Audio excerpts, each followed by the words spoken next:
What up everyone, Shark here, welcome back to the channel. What I've got for you guys today is another MetaPlays showdown. This time we got the third place match from the recent Rising Stars tournament.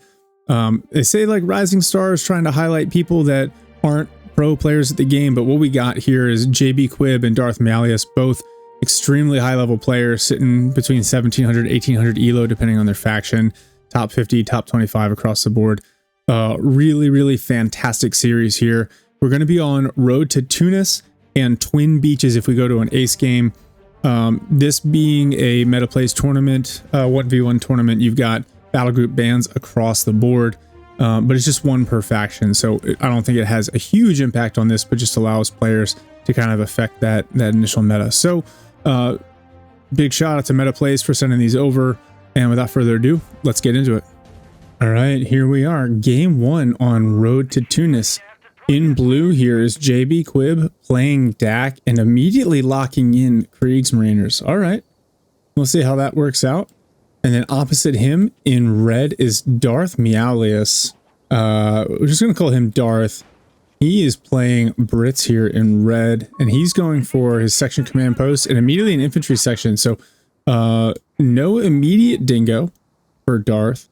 And this is interesting. So, I mean, obviously this is the MetaPlays Rising Star 1v1 tournament, and both of these guys are 1700 some elo, so pretty impressive level for considered like Rising Stars, but I guess it makes sense that they made it pretty deep into the tournament with this level of skill and experience. Interesting capping order here from Darth, and actually you see Kriegsmariners in the 250 coming out from JB. Pretty strong early unit combination, especially without a dingo in the field. Well, to speak of the devil, dingo is coming. And this is smart. It looks like JB is just going to use the 250 and the Kriegsmariners to kind of kite, try to do a little bit of damage. I doubt he's going to sit long enough to grab that plus 16. And this frees up his Panzer Pyos to go cap. And now he's got a Krogschützen in the build order as well. Now the dingo moves up. Yeah, he might have been able to use the healing on the dingo early, but looks like he's going to try to find this 250. Krogschützen and Panzer Pyos is free to kind of cap up the other side of the map here. I think this is smart from Darth to kind of keep his units together at the start of the game. Wow, the dingo took a lot of damage from that 250 at max range. No, I think it's good that he's keeping his units together and not kind of getting defeated piecemeal. JB is spreading out, and that's clearly part of his early strategy. Oh, and this here is the downside to the Kriegsmariners, right? They obviously cannot repair that 250, so it looks like they're going to do a little bit of capping here. 250 backing up for repairs. You see the Pyos moving over. And then JB already teching up now. All right, so the dingo going to kite the Kriegsmariners a little bit. It is already repaired by the sappers. Yeah, and nice stall to get the cap here, but they got to hop into some green cover. They're going to burn down. Now, the Krogschützen in the 250 give JB quite a bit of mobility. Oh, he's already going Panzerjägers. Okay. I mean, it makes sense based on what Darth has on the field. He's got a second section, but as long as JB can kind of spread him out and maintain map control, those Panzerjägers can at least zone out the dingo. Third section coming. This is where JB might start to get into trouble, especially if you see a boys upgrade pop on one of these sections.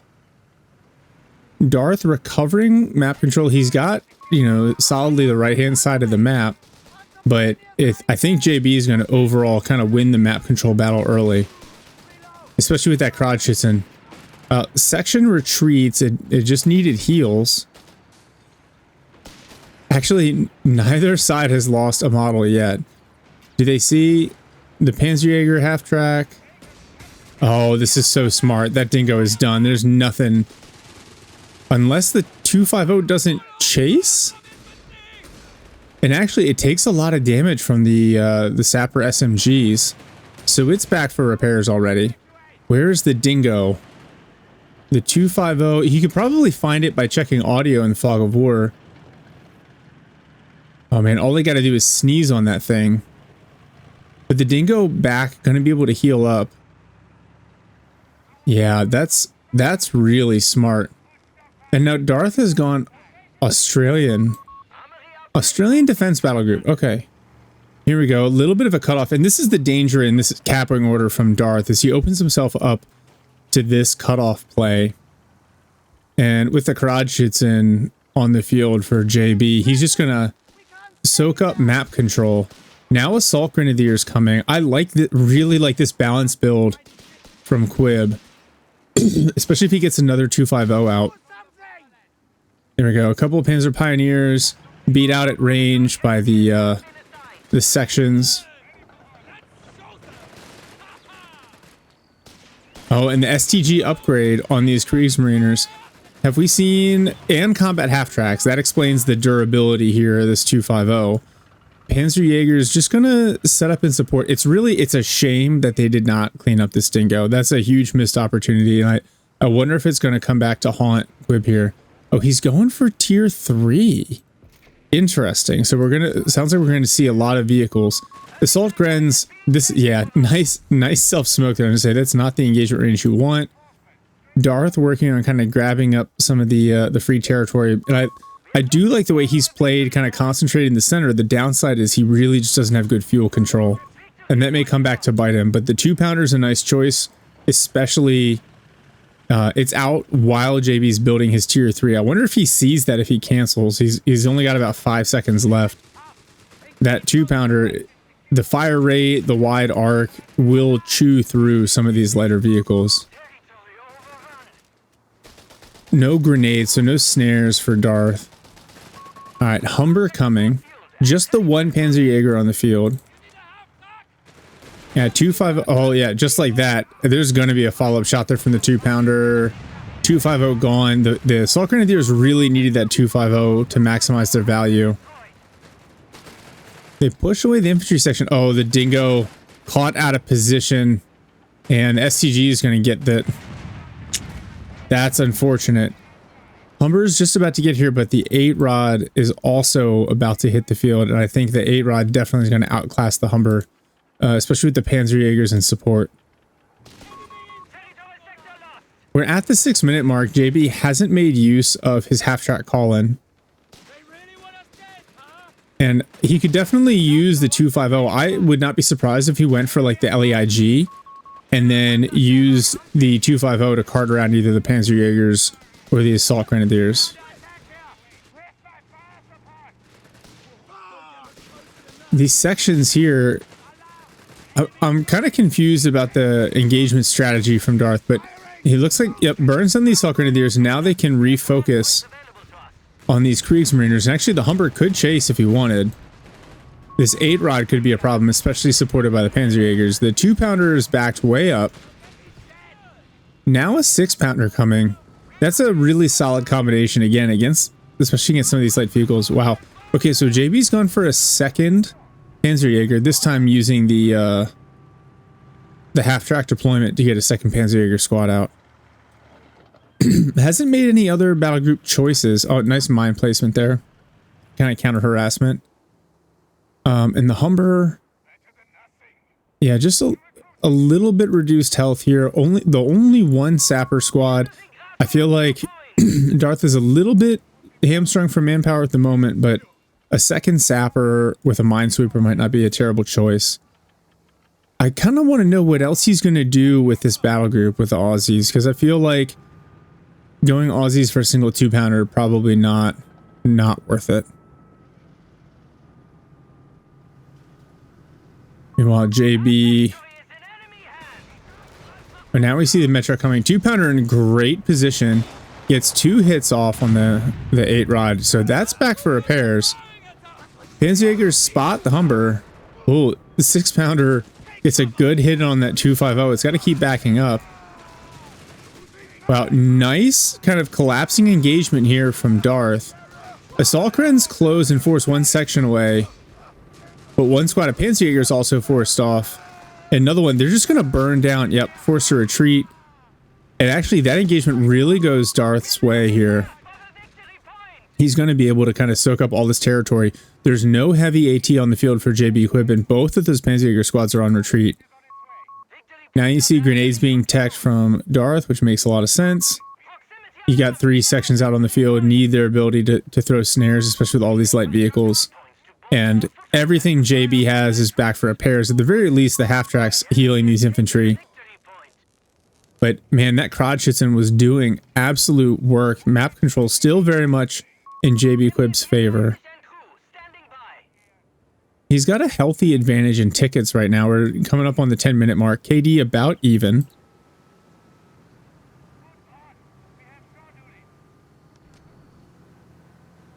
I'm kind of wondering what the next step is here for Darth. Oh, JB's unlocked a lot of battle group upgrades. Include the hard points. And then the flak terms. He is sitting on 204 munitions as well, so that's a nice opportunity for him there. These Panzerjägers being so clumped up is really interesting to me. Oh, nice. Are they going to breach? They are. Section forced away. Nice play there. They got to be careful with the flamethrower in so close. Yeah, this is a problem with having those 2 Panzerjäger squads clumped up here. Is they're nowhere near the Humber. But good use of cover from JB to avoid getting burned down too much. 8-Rod here, yep, immediately gets pushed back by the 2-pounder.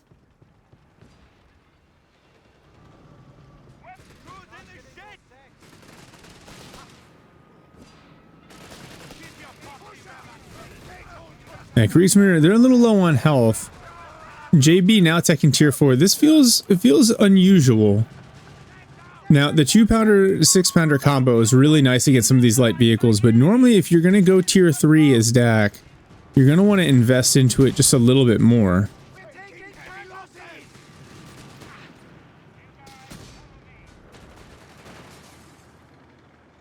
This 250 play with the Assault Grenadiers, that's an easy way to kind of beat up on a lot of these British infantry units.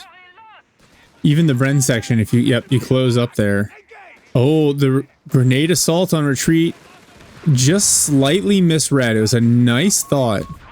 Oh, the mine will get a couple of models though. 4 sections out now for Darth, and he's getting the infantry training. That's really smart. I think that's going to help his guys scale. He's got to get better munitions control so he can continue to invest in things like the Brens. That'll just allow him to burn down these DAC infantry units at range. And then because JB went tier 3 and then tier 4, I feel like a little bit of wasted tech there. This 8-Rod really hasn't had the impact you would have wanted. Only has 1 kill. That's kind of unfortunate. Humber has been kept at bay as well. Oh, CoH3, what, I guess hit a mine, but it's going to be able to limp away. I kind of feel like mines should just one-shot those ultralights, but they get veterancy, and then they get vehicle upgrades, and then all of a sudden they can just chonk mine, at least the light mines. Oh. I love this placement of the 2-pounder. Really, really nice. He's going to get 2 shots. Nice use of the Vet 1 ability as well. The 6-pounder was there, but just not quite set up in time. And now the Bren section. Smart, though, to get... Oh, actually, that might not work out great. Ooh, 3 models go down from the Assault Grens. That was unfortunate. I like the thought. Throw the Assault Grens in the 250. So that they can at least avoid taking additional damage, but just immediately hit with the 2-pounder and then the 6-pounder, knocked out. An unfortunate roll of RNG. Yeah, that 2-pounder is actually, it's done a lot of work for Darth. So even if that is the only thing he gets from this battle group, it will appears to have been a really, really good call. All right, a second squad of Kriegsmariners out for JBQUIB. That plus the MG34, that makes sense to me because when you got 4 sections on the field, having that MG34 to kind of control some of the map is really smart. But all right, so we've got a second Bren section here. I think that kind of makes sense. I would like to see some recce upgrades from him. I feel like the utility, especially the flares, when you have these AT guns, like knowing where they're at, is I think always preferable. Oh, 2-pounder doing some weird pathing, but the assault grenades don't push, they don't make a big deal out of it. Here we go. 8-rod. Darth was doing some counter capping here. MG34 suppresses one squad. Oh, nice rifle grenade. 8-rod forces away that infantry section though. So 8-rod doing a little bit more work. Humber's still here. Darth obviously has the option to refit it. He does not tech his tier 4 yet. Good fuel control. Oh, okay. Nice smoke from JB. Oh, team weapon training there from Darth. I really like that with the 2 AT guns on the field and now the Vickers. I don't know that the Vickers doesn't make as much of choice or sense to me as a choice. I don't think it's really necessary. Well, I say that and then you get this huge blob here. And the Vickers immediately... Alright, never mind. Forget I said that. Darth, you're right. I'm wrong. The Vickers plus team weapon training, really nice choice. And he also went field infirmary, which it shows up as a regular building in the minimap unlike the other med points, which is a little weird. Relic, please fix. Nice trying to knock out the sandbags. That's the level of micro you want to see. Another 6-pounder on the way for Darth. And I mean, this build, this is pretty formidable. 4 infantry sections with upgrades, 3 AT guns. Oh. Prodschützen knocked out. That hurts. That's going to hurt JBQUIB's map control. You know, Prodschützen lived a long time. Almost 16 minutes. And then, yeah, look at this push to the middle. Nice use of the flare by the Humber, and then immediately drops the smoke onto the MG34. The 8-rod in the back there. And actually, the building's doing a great job of blocking the sight lines for those AT guns. So the 8-rod can just sit back here and kite. But the section's standing in the middle of the road. The Kriegsmarine is going to hop in that garrison. I wonder if we're going to just see a rifle grenade onto it. Darth's got the munitions for it, and he's able to back all his sections away. And there's just no, like, artillery or Stug D equivalent on the field to really punish this. This is why now the Panzerjägers feel like a little bit of a silly choice, like having 2 of them, because the only thing they can really deal with right now on the field is this Humber, but they're a lot slower than it is.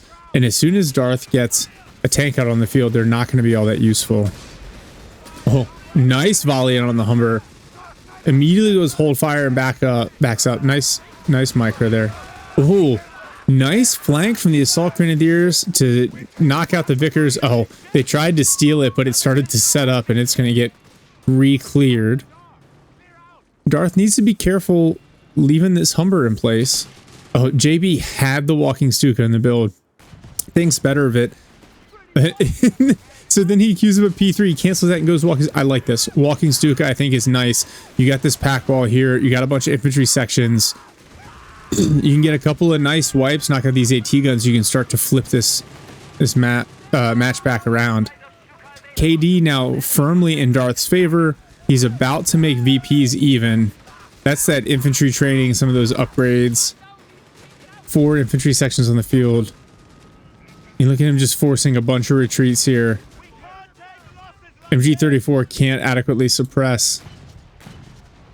This 8-rod trying to kite. It's up to 7 kills now. So no longer atrocious. Darth floating like crazy. He's got the option here to just kind of wait and go for the archer in case something heavier comes out. But I honestly think he should just go tier 4 and get some Crusaders out. Something with some mobility that can counter the infantry, but heavy enough armor to not have to worry about the Panzerjägers all that much. JB canceled his walking Stuka. What is he building? Look at this pack wall, and they're all on hold fire, which seems wrong. Nice use of the sappers and the flamethrower to constantly punish these units for being in cover. And on the opposite side of the map, look at these sections with their training and veterancy and a Bren in cover. Just super effective. Nice grenade. It forces a dodge from the Panzerjägers. Now they're just going to hop in this garrison.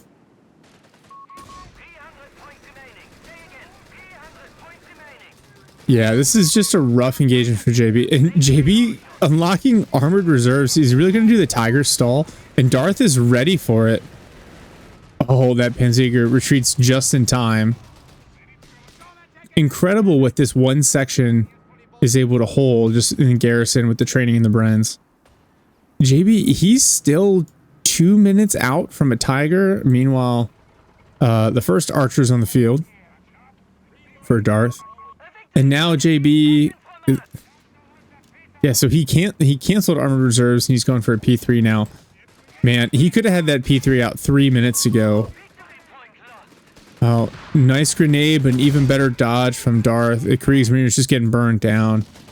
The quality of the infantry, Dak just not able to keep up with this particular build.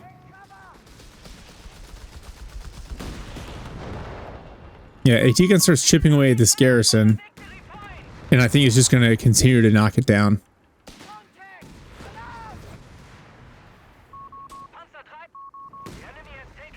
Yeah, you know, this archer ordinarily by itself, I'd say could be in a little bit of trouble here, but with all of these sections between the AT guns and the multiple sections for snares, as long as Darth doesn't clump up and he keeps his units in a position, he should be able to protect that archer and allow it to just be a crazy damage dealer. And then, yeah, I like this. He's got one of the recce packages, so now he's got access to the flares as well. All right, P3's on the move. Or it was. What is he? Is he just making sure it got that the Salkrans reinforced that 5th model? All right, so we're seeing a little push on the right side. 8 rods supported by an MG34, but 6-pounder is there. That team weapon training doing work, and now the Humber allowed to apply some pressure. Going to smoke that MG. Yeah, this is the problem with Panzerjägers. Like, they just can't hold. They're not doing any damage to this infantry section, and there's nothing for them to really shoot at. P3 arrives. Panzer Pioneers going to be able to grab this VP, but they're losing the one on the opposite side of the map between the Humber and the sections. JB's got his Kriegsmariner mini blob over here, but they need something to support it against the Humber. And yeah, JB just forced back again. Fortunately, he's not going to be on the train too bad.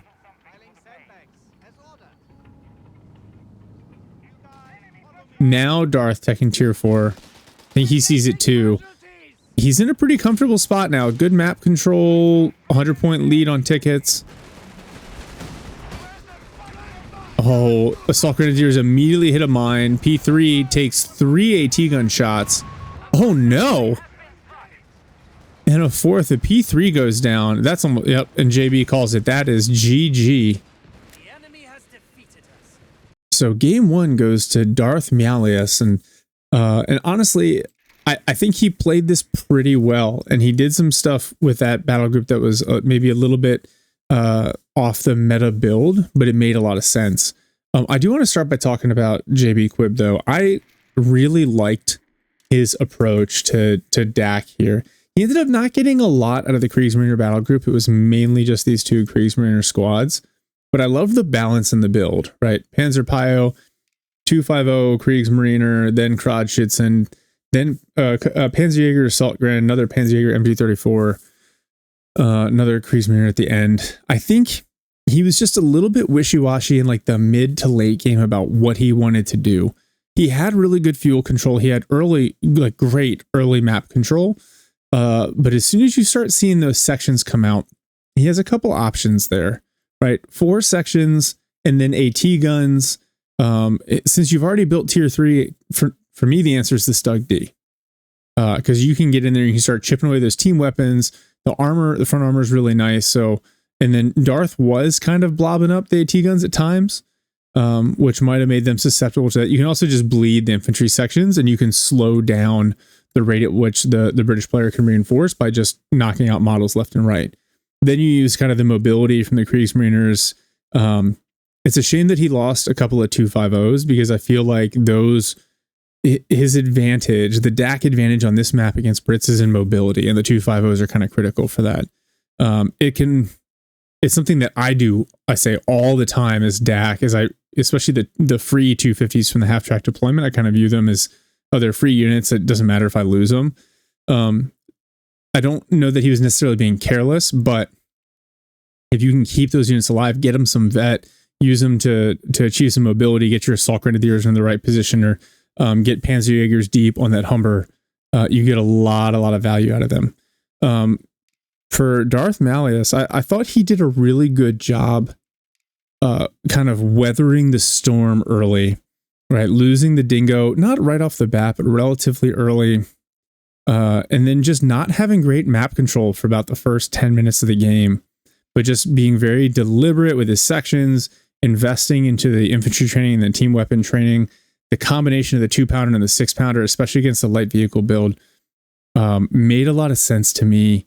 And then he just became really difficult to deal with. At the end there, his sections were going to beat any of the infantry that JB had, because the only DAC infantry that can kind of tangle at range are the Panzer Grenadiers if you fully invest in them, which this build obviously did not.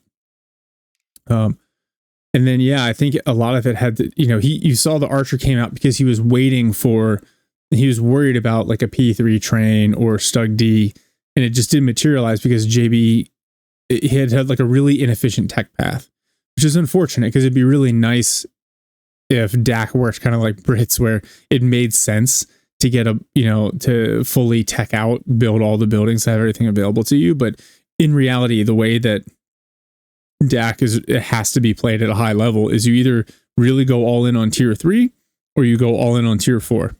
You can't really do both.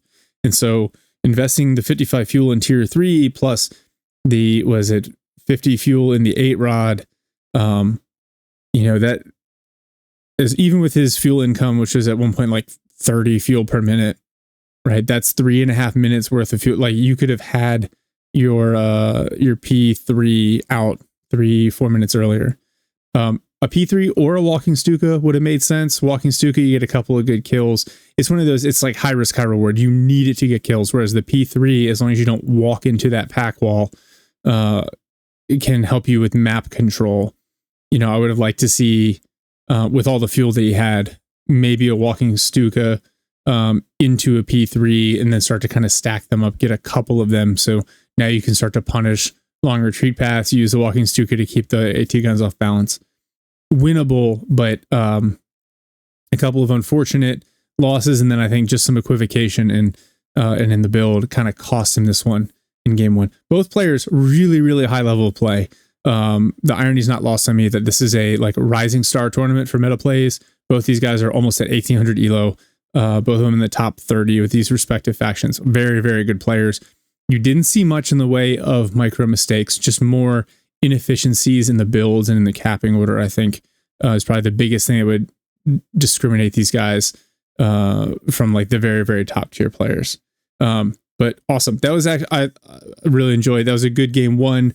Wasn't the exact meta from the DAC there. I thought that was a really interesting build, especially in the beginning. Just didn't kind of pan out in the late game. And for Darth, the patience, the understanding that it's going to take a little bit longer, and that he needed to not kind of go for a dive and just kind of keep his units alive and slowly ratchet back that map control. Really impressive to see. So GG game 1. Let's load up game 2 and get into it. All right, here we go. Game 2. We've got Darth Meowlius here in red playing Wehrmacht. And worth noting, JBQUIB banned mechanized, right? So you see Blitzkrieg, Luftwaffe, and Last Stand are his options. He's going for 2 Pyos immediately into the infantry company. Opposite him in blue here is JBQUIB. He immediately locks in Special Operations Battle Group. Armored was banned for him. Obviously playing USF, getting engineers. He got his Weasel out, and he is going for a barracks. So, I mean, this is interesting because this is the second cast in a week where you have a USF player going Special Operations Battle Group against a Wehrmacht player. And, I know the Special Ops Battle Group is kind of the meta, and Armored was banned. There were a couple of other options there. I think it was Airborne and Heavy Weapons were the other options. So I'm interested that he locked this in so soon, but hopefully, after game 1, he's just got a little bit more of a deliberate build order. And it appears that way, kind of just diving into this battle group right from the start. So both players kind of capping out to the right this time, which is interesting. It's funny they both took that approach. You know, the risk here, when you look at the map and you cap to the right, is just obviously this cutoff. The Weasel is going to provide a little bit of extra utility early. And he actually can't get the machine gun on it yet until he ends up capping this. First rifle in the build for Quib. We've got a second. Oh, I guess he doesn't have to. Oh, he is in territory. Never mind. Don't mind me. All right, so 30 cal's coming. 2 Grens for Darth Meowlius. This is a pretty flexible build. He can do a lot from here. And I would not be shocked if as soon as he sees rifles, maybe we see an MG42. It's one of the best ways to kind of counter. Oh, this is unfortunate. Just the rifles were just out of sight. Those Grens were in a great position there. And now they're going to get doubled up. The Weasel driving right into point blank range. Gren's just immediately bleeding. The rifle's on top of him. Second Gren squad arrives in green cover. Now you've got Grens in this garrison here. And now this feels a little bit more like a fair fight. Darth, maybe a little bit of a misclick there. Gren's hopping out of cover. Yep, and there you go. MG42. JBQUIB, I'm almost positive. Yep, second rifle there. So relatively standard, flexible builds from both sides so far.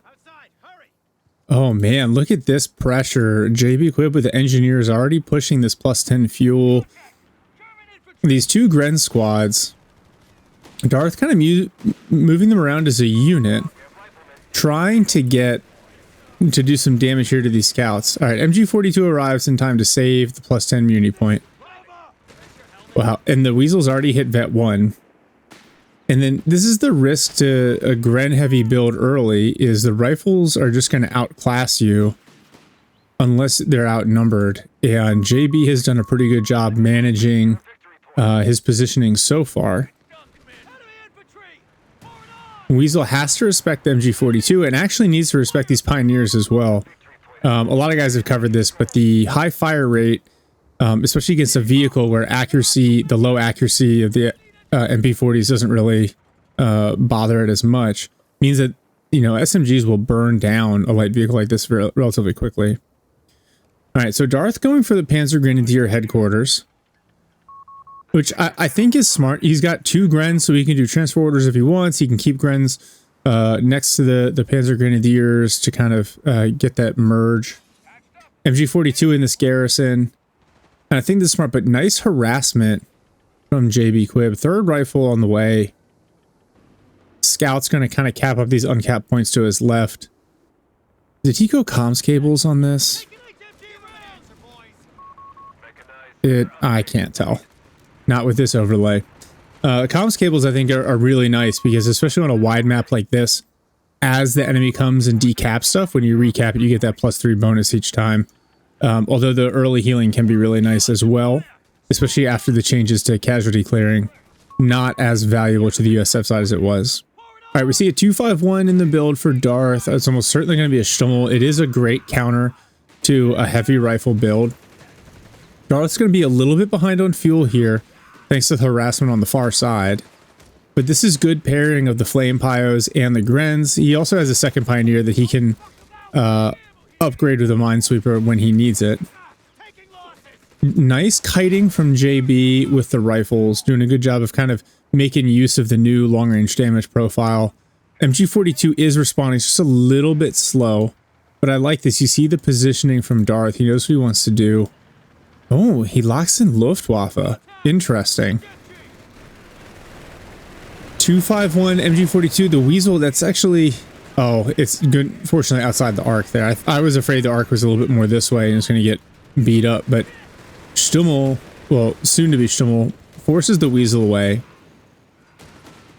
Oh, he doesn't merge with the Pioneers, which is interesting. Maybe he merges on cooldown?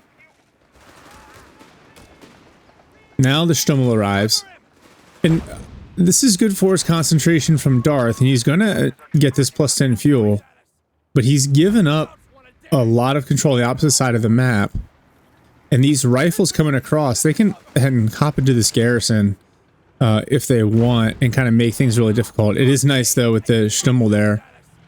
Darth now also going for a Panzer Grenadier, which is interesting. I think the Stummel It gives you enough kind of that heavy anti-infantry for right now. I would go with a Pack 40 because you gotta know that that Greyhound is coming. The Grens give you a little bit of cover with the Panzerfaust. The Stummel, once it hits Vet 1, you know, it gets the white phosphorus round, but... Oh, the Weasel dropping a mortar for munitions. Alright. I respect that. Save a little bit of manpower if you're floating some munitions. Yeah, these P-Guards should have no problem pushing away the rifles, especially with the Stummel here. And that's what happens. Pioneers trying to countercap from these scouts. Weasel is on the way to support. Actually, those Pios could get caught in kind of like a rough spot. The Greyhound here going 50 cal first, then armored skirts. A little bit risky with these Gren squads here. Oh, he's going for the Stummel. He's got... Oh, nice grenade onto the rifles. Does a ton of health damage. Greyhound... Oh, that mortar smoke working against him. He's unable... He has to attack around through the smoke. Only gets one good hit on that Stummel. But the map... For map control, JBQUIB's doing just fine. But that was the smoke barrage option, which is interesting. I thought it came from his mortar.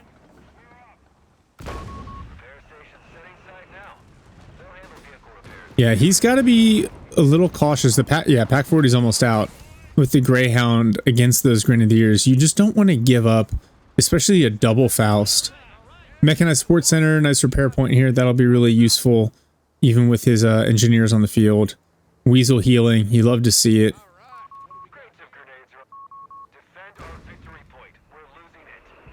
It doesn't heal as fast, but it's still nice and free just from getting Vet 1. I imagine at some point he'll want to tech a med tent, but now he can get these BARs out a little bit sooner. Oh, nice grenade. And the SCG-44s make short work of that scout squad. That might be... I think that might be worth replacing. The scouts give you so much, especially when you're dealing with the MG42 and the pack, just being able to spot it at range. I know JB is teching BARs. That'll allow him to kind of hold ground against the Grens and even the P-Grens if he lines up his numbers correctly. But I imagine AT guns also got to come here soon. Oh, this is in a nice spot, this Greyhound. I think the 50 cal was bugged for a minute. But really could have harassed... Oh, there's the Pack 40. I was going to say, you can harass those P-Grens. You know, if I'm the Greyhound, yeah, the Pack 40 is potentially problematic, but really it's the Grenadiers that cause you trouble. The snare is what sets up the Pack 40 to be truly problematic. And BARs pop. And we're seeing a drop in here from Darth. Those are Fallschirmjägers. Interesting choice considering he's already invested into Panzer Grenadiers, but Falls, one, they vet up really nicely, and then two, the camouflage Panzerfaust combo is a nice counter to the Greyhound. Oh, yeah, Weasel's got to respect it. Falls push that Weasel back. Yeah, and now there's a med tent headquarters. So the Weasel med station didn't buy JBQUIB that much fuel.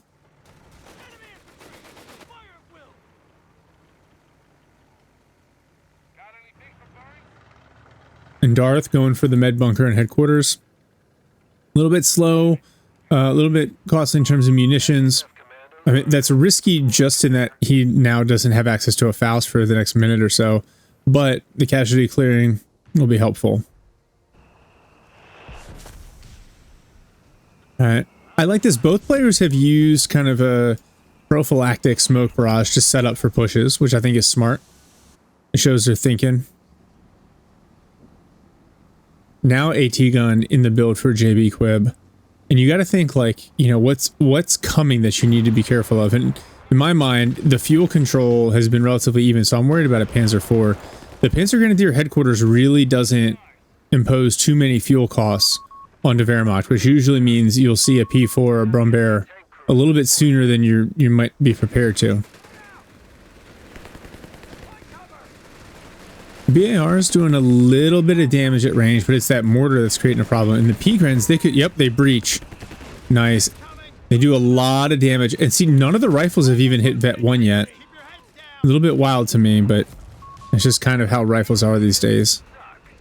There we go. Panzer Grenadier Officer's Quarters hits. So the Falls, the Pak-40, and the P-Grens will all be at Vet 1. Greyhound trying to do some kiting here, just needs to respect this Pak-40. Oh, he just sees it, but the Pak-40 doesn't see him. Nice use of the building. There's the shot. Grens move up, but aren't able to get the Faust off. That would have killed the Greyhound. Nice positioning from the rifles here. Kind of keep the P-Grens at range. A little bit of a cat and mouse game constantly going between that mortar and this MG42. I would love to see, you know, get a rifle flank going.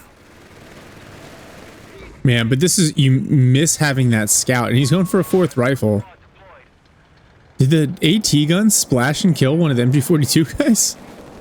Feels bad, man. Yeah, with more falls coming.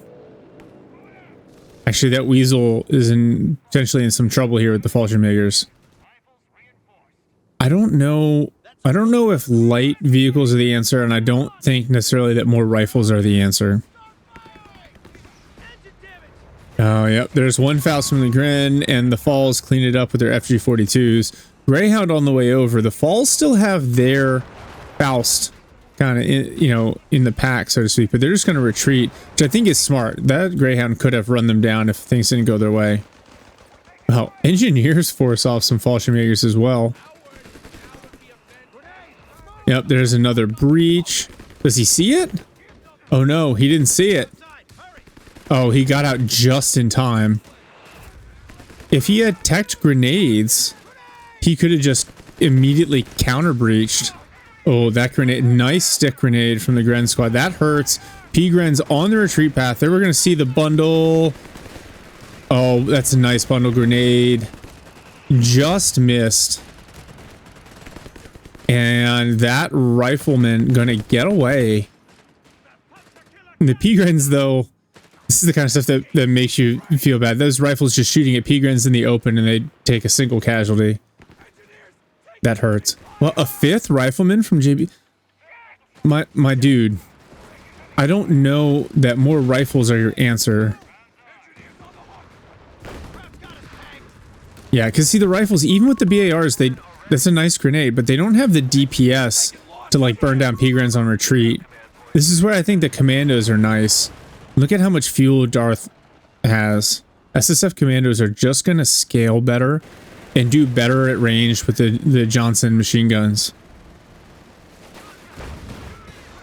Plus you get the option to run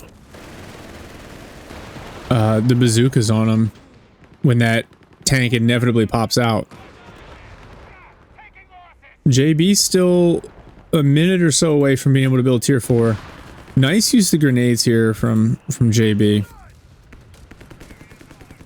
Forcing some retreats, but that med bunker there, and obviously the falls at Vet 1, they also get the airborne spirit healing. Actually, JB, good fuel control here, good ticket control at the top. KD slightly in Wehrmacht's favor, but you kind of expect that. P-Grens and Fallschirmjägers against rifles. This is a rough, yeah, I was gonna say, it's a rough engagement for the US side, and actually, this AT gun needs to be careful as well. It's a lot of DPS from the Wehrmacht side. But man, Darth has to play very clumped up here in the middle. And JB is doing a great job just punishing that. Really playing the flanks. Like, that's the US faction played to its strengths. Playing wide, trying to control the map, force an early game decision. Second Pak-40 on the way. What was smoked? Oh, that Pak-40 and the infantry. Yeah, and then, you know, I've heard people, when you've got these, like the Gren squad supporting an advanced squad for Wehrmacht, you know, what do you do? Who do you target first? And I'm still going for lots of grenades on retreat that have just been slightly off.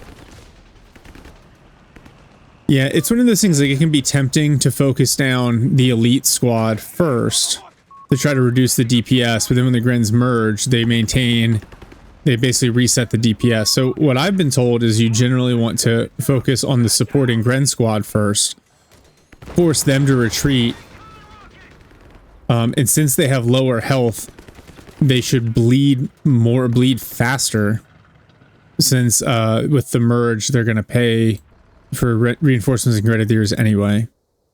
Oh, nice mine placement. Yeah, he's got minesweepers on these other pioneers, but they were the ones out in front, which is unfortunate. All right, 5 rifles from JB. He's got to build tier 4. He can't. Oh, nice grenade. MG42 is going to get away with just a sliver of health. Oh no, this could be a dead Greyhound. Pack 40 is in great position. It's on hold fire, but it should get a follow-up, and it does. That hurts for JB. Both players really kind of waiting. Oh no, and lost the AT gun as well. Wow, I love it. P-Grens in their using their Vet 1 slowed, take a grenade and still just lose a bunch of health. Oh, and that rifle squad. What was that? Oh, a satchel from the engineers. Destroys the AT gun, still does not get a single model from the Wehrmacht side. Yeah, JB teching tier 4, that makes sense. He's got 90 fuel, so he can pretty much immediately pull out a Sherman. What is Darth thinking here? Alright, so he just finishes his tech, going infantry reserves in the LG40. Which I would be shocked if he used an LG40 at this point in the game. But now he's going to basically bleed even less. Those manpower cheats.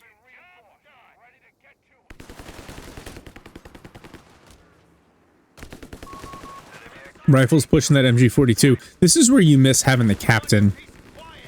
The flanking maneuver, not just for the speed, but for the received accuracy buff.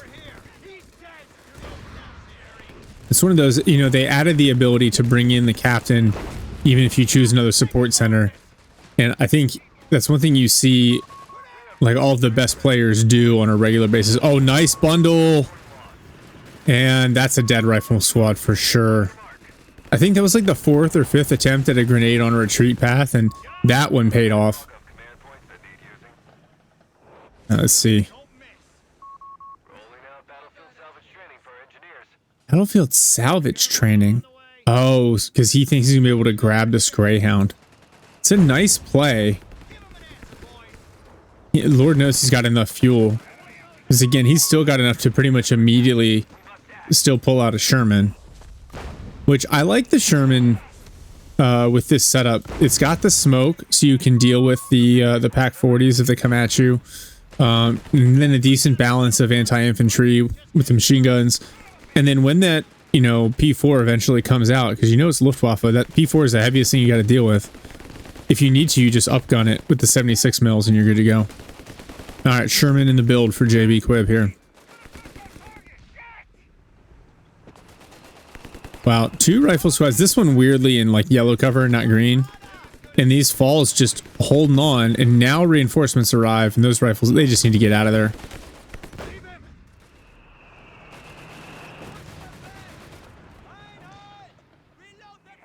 No manpower hacks available.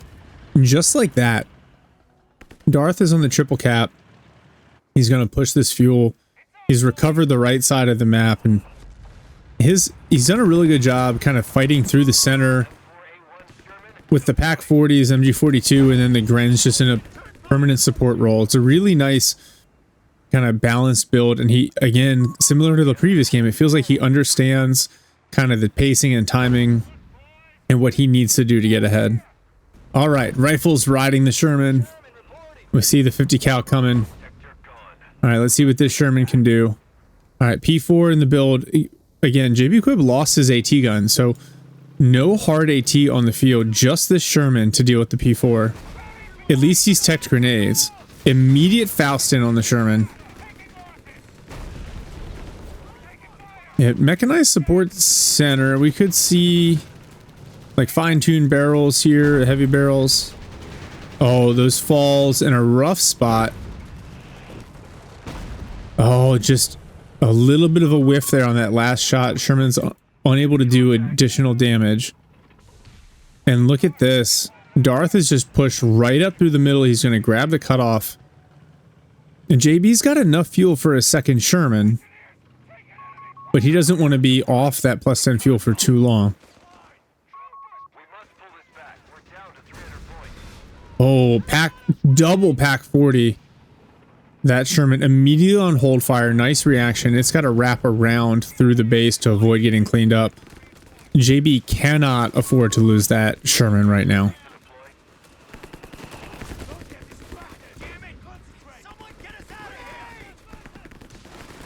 Nice grenade. Forcing, yeah, that's beautiful. You don't need to get a lot of model drops with it. You're just forcing the rifles out of cover, forcing them to dodge into engagements where they're just going to lose to the falls and the Panzer Grenadiers. All right, second Sherman coming. P4 has arrived. This the Stummel, which is now Vet 3, needs some serious repairs. Oh, one of the Pack 40s got cleared. I must have missed that. Was that a rifle squad, or was that maybe a satchel charge from the engineers? Where are they at? No, it's definitely not a satchel charge. So Sticky probably followed up with a grenade.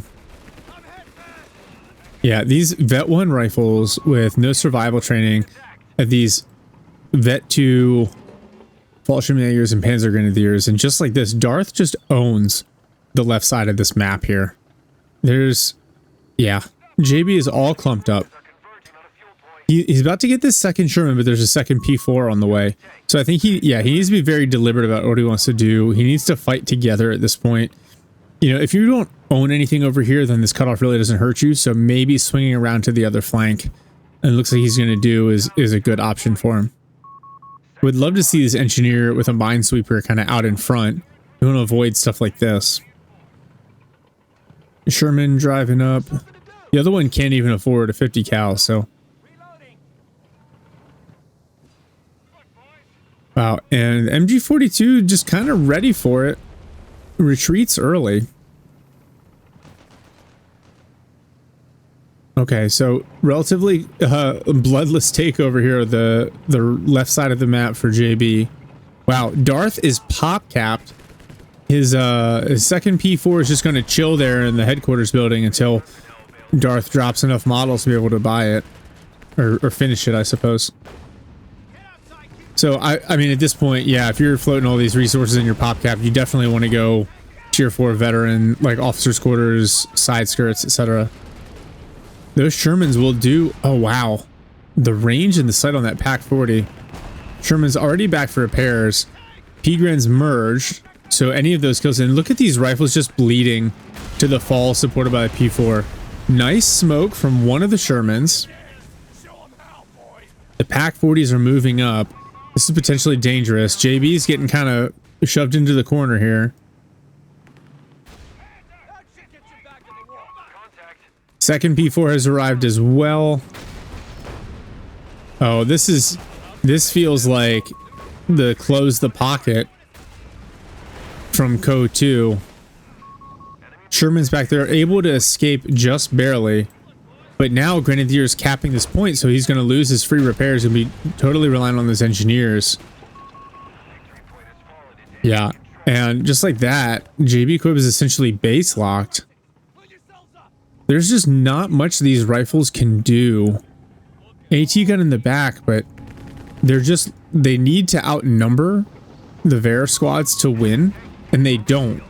And you got 4 rifle squads in the field up against 2 Fallschirmjägers, 1 Panzer Grenadier, and 2 Grenadier squads. Stummel gets snared again, but there's nothing to finish it up. This AT gun, yeah, everything's just kind of out of sight. P4 takes a shot. Yeah, you really feel the Lost Weasel, the Lost Scout. The Greyhound, I think, was doing a lot to give JB some map control. So when that went down as well, now you have nothing that can kind of challenge. Oh my gosh, look at those rifles just melt. And there goes, now the skill planes loiter comes in, and this is the GG button if I've ever seen it. That AT gun takes a ton of damage, as does the Sherman. Yep, JB's going to throw the GG, and that is it. Well, congrats to Darth Meowlius for picking up 3rd place in the MetaPlays Rising Stars tournament. JBQUIB, I thought played well, but just a couple of unit losses translated into a loss of map control, and then the momentum really started to roll in Darth's favor, especially with those advanced infantry. You saw that KD was relatively even, I would say, until like the 15-16 minute mark, but then you see at the end here pretty firmly in Darth's favor.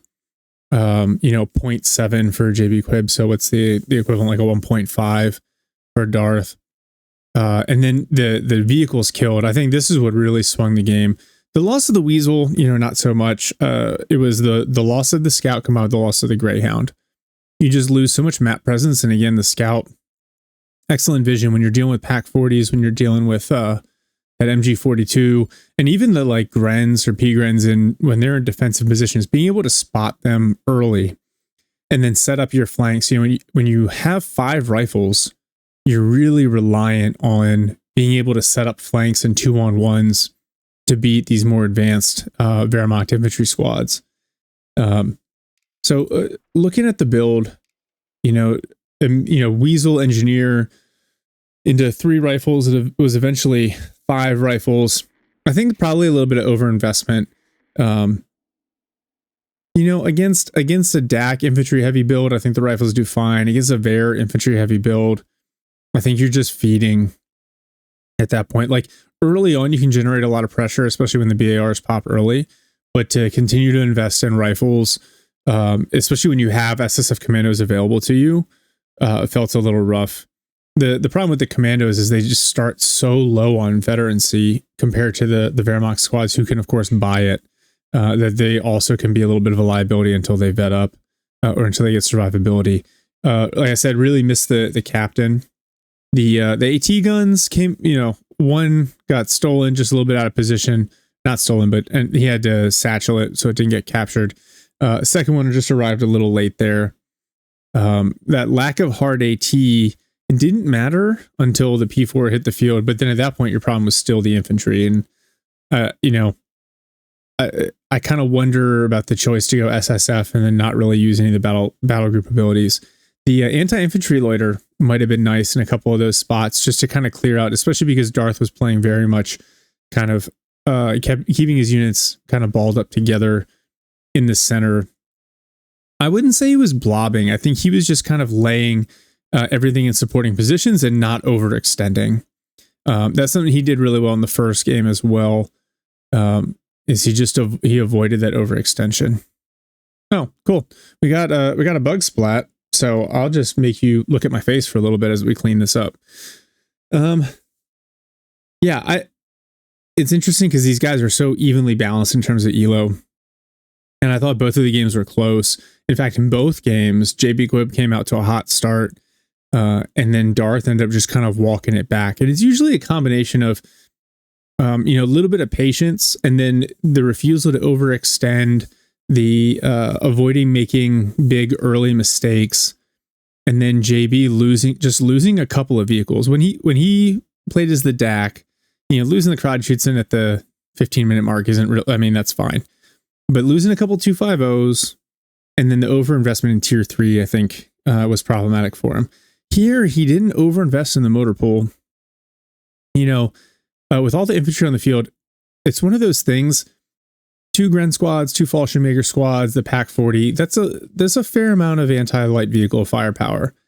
Maybe the second Greyhound might have been good from a map control point of view, because, yeah, you think like, oh, you come across a Fallschirmjäger, they Faust you. Yeah, they do, but then that's it. That's all they can do for 30 seconds while that's on cooldown. And a Greyhound, especially once you get Vet 1 in the can rounds, can punish that squad. And you can get some cheeky wipes with the armored skirts. You can go improvised armor from the Mechanized Support Center. That, you know, there are options there. I liked the thought behind the salvage crews, but I think it ended up being a little of a waste of fuel for him. And then you just kind of saw it. Like, he ended up with the Shermans, but at that point, they're just a little bit slower than the Greyhound. And the infantry balance was so tilted away from him that it became hard for him to recover. I think, you know, I'd know some people have opinions about factions being overpowered, underpowered. I think that's my biggest criticism of the USF faction as a whole, is that you have to rely on battle groups for any real infantry above and beyond the riflemen. And now JB had it in the commandos, but I would love to see some sort of like late game option for infantry ported into the base faction. I'd love to see like a pack howitzer ported into the vanilla faction, not relying on a battle group, but I'm not in charge of game design, so it is what it is. And then looking back at Darth, I thought he did a fantastic job in both games, being very patient, sticking to his plan, having, you know, relatively balanced build this time around, right? You know, 2 Grens, MG42, Panzer Grenadier, Stommel, Pack 40, 2 Falls, second Pack 40, and then a couple of P4s, and not throwing anything. I don't know that he lost a unit that whole game.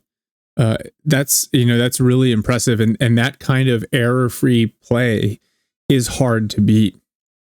It also helps the factions that he played, Brits in the first game and Ver in the second game, gives him some. Those are both factions where I think they have a lot of late game power, and so if you can hang in there and not give in early to like a significant VP loss, then you have the units, the veterancy, the upgrades on the back end to kind of turn things. And if you're not making mistakes in throwing units, and you can get a couple of engagements to break your way, you know, that's how you consistently win at a high level. Yeah. And it shows, right? Again, both these guys sitting in the high 1700 ELO range, top 30, top 25 players. So really impressive and good for the community too. You know, the Rising Stars tournament, I love that from MetaPlays. Like, I love that they're doing that. I think we need more of that. Something that I would like to do more of in terms of casting is highlighting some players in kind of that middle competitive tier who are really good, but don't get some of the coverage or the attention that the top players do. So I'll aim to do more of that going forward. But big shout out to JBQUIB and Darth Meowlius for their performance in the tournament. Congrats to Darth taking 3rd place, JB obviously taking 4th. Thank you to Olvati and MetaPlays for sending this to me to cast. These have been a lot of fun, and I always enjoy the higher level competitive play. It's sometimes a little less zany, but you can definitely, there's a different feel to the play than there is an auto match, which is really nice. And thank you to everyone for watching. It's been fun getting back into this. Looking forward to doing more of this kind of stuff as we go forward here. So thanks everyone. Thanks for watching, and we'll see y'all in the next one.